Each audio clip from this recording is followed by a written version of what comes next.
haddaan fiirino qisas ka mid ah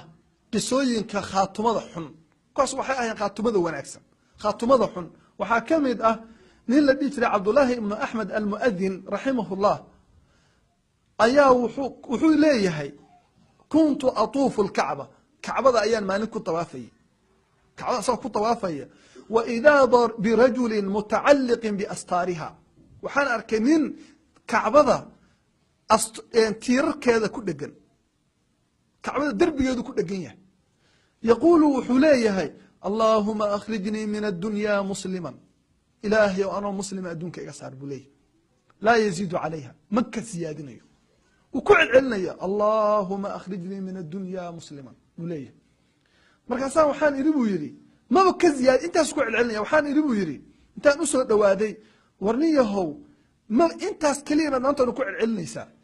wuuna ooyayaa ninku markaasuu wuxuu igu yidhi buu yidhi haddaad ogaan lahayd qisadayda saa ima aada dhahdeen oo qisadaadu waa maxay markaasuu wuxuu leeyahay waxaan lahaa laba walaalo ah oo mu'adiniin ah ayaan lahaa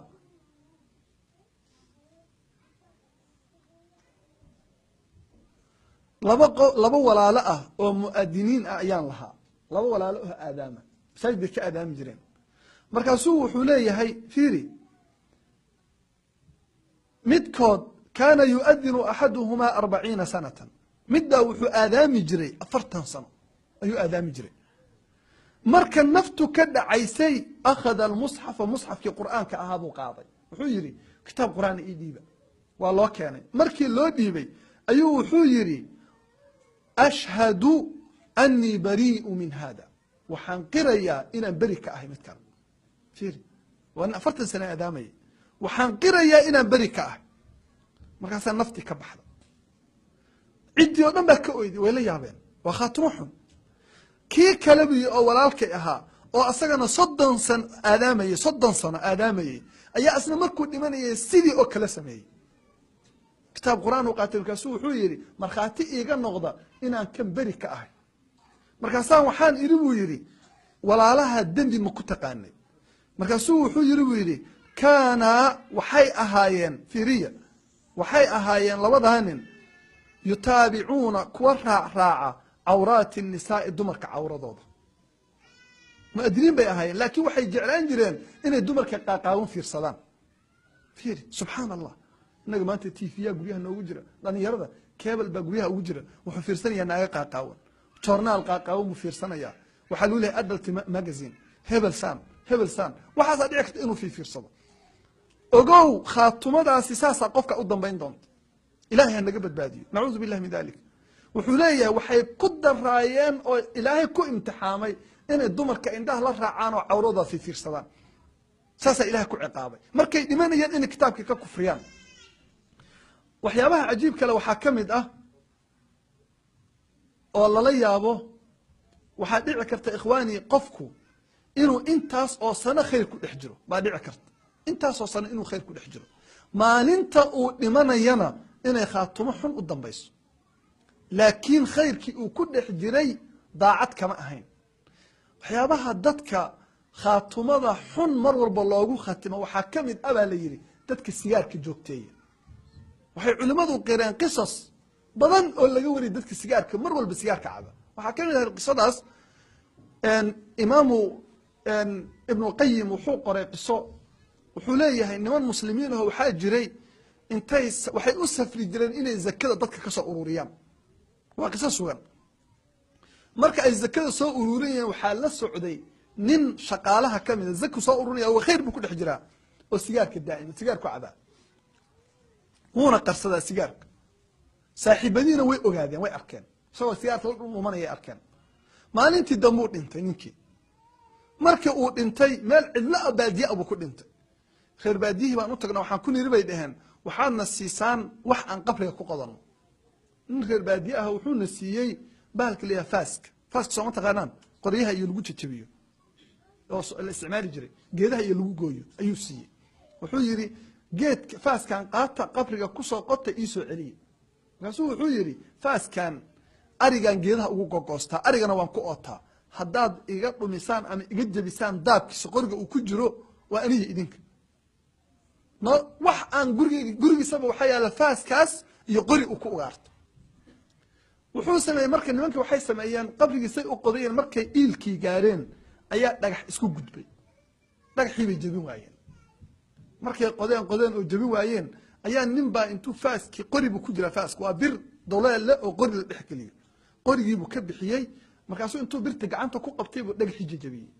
markuu qoday dhagaxii oo iilkii la dhameeyey oo ninkii la duugayey bay qorigii bannaankay dhigeen birtii faaskana meeshii bay ku iloobeen afkiisii ninkii way duugeen faaska afkiisu intee uu la egyahay dadka arkay intaan camal sooma wax yar oo saan oo kale markay duugeen oo ay baxeen oo ninkii reer baadiyaha ay u tageen ayay waxay xusuusteen inay faaskii soo iloobeen kaase waxay dhaheen waniyo faaskii waxaan ku ilownay qabrigii qorigii buu soo qaatay wallahi idinkoo dhan waa idin dilaya haddii faaskii ii keenin wuu soo kaxeeyey qabrigii buu geeyey wuxuu qoda faaskayga ii soo bixiya qabrigii bay qodeen reer baadiyu way madax adag yihiin qabrigii say u qodayeen markay iilkii gaareen ayaa waxaan aragnay bay dhaheen ninkii oo labadiisii gacmood inta dhuunta loo geliyey labadii lugood inta la soo jabiyo gadaal laga soo laabay qoorta loo saaray oo faaska afkiisii la kala waasiciyaa loo geliyey qoorta fiiri subxaan allah labadii gacmood iyo labadii lugood oo gadaal laga soo laabay iyo qoortii faaskii afkiisii duleelkii yaraa baa loogu xiray oo isku haya ilaahay wuxuu rabu sameeyaa dadkoo dhan way ooyeen ninkii reer baadiyaha wuu ooyey qorigii buu tuuray wuu toobad keenay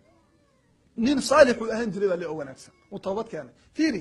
way arkeen si caddaana bay u arkeen qofkii oo qabriga lagu cadaabayo qofkii qabriga lagu cadaabayo waxaa midaas la mid ahayd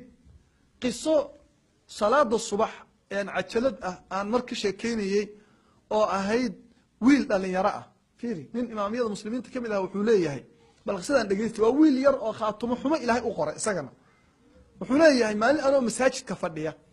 ayaan waxaa ii yimid nin ordaya qisadan riyaad bay ka dhacdaa sacuudiga markaasuu wuxuu yidhi sheekhii aweysale waa ka soo bax wax balaayaa dhacday hor maxaa dhacay waan orday qubuurihii baan tagnay askar baa ku wareegsan lama geli karo waa artay meesha wax ka dhacaan waxaa lagu xiraa wax lama geli karo markaasa waxaa la yidhi waxaa soo geli karaa culimada keliya iyo askarta waan soo gallay biyo markaasaa waxaa u nimid buu yidhi wiil dhalinyaro ah oo qabri kor yaalla oo meyd ah meeshu goglayha wuu yaallaa markaan wuxuu yidhi u nimid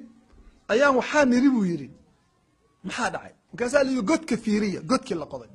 godkii baan fiirnay godkii marka la dhammaystiray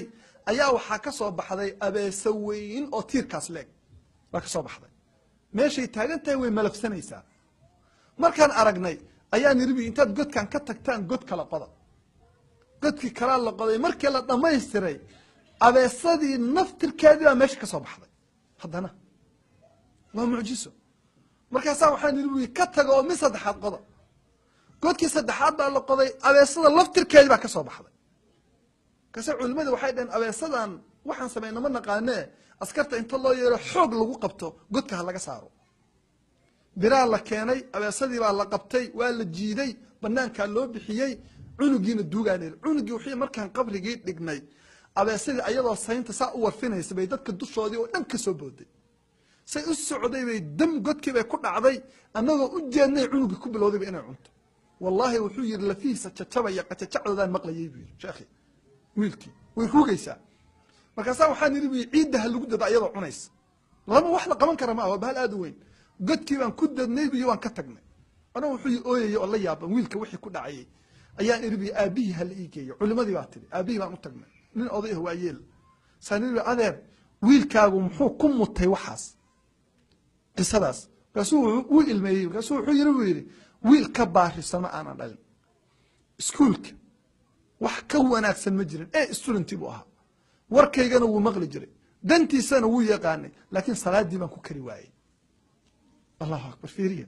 dhalinyarada salaada lagu kari la'yahay wallaahi taariku salaadka ama ha la arka ama yaan la arkina culimmadu xadiid baa jira xataa ku bishaaraynaya saasaa qabriga ku haysata